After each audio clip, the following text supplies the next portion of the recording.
Hold the mask with the outer layer out and pleats folding down. The outer layer is usually colored and should be away from your face when donned. Bend the nose piece, ensuring your mask and visor are centered, and pull to open the pleats. Position the mask on your face and pull the ear loops over your ears.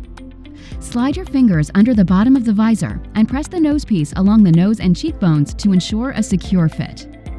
Adjust the visor as needed to reduce glare. When you are ready to remove your mask, make sure your hands are clean and pull the ear loops back over your ears. Avoid touching other parts of the mask to prevent contamination, and discard appropriately.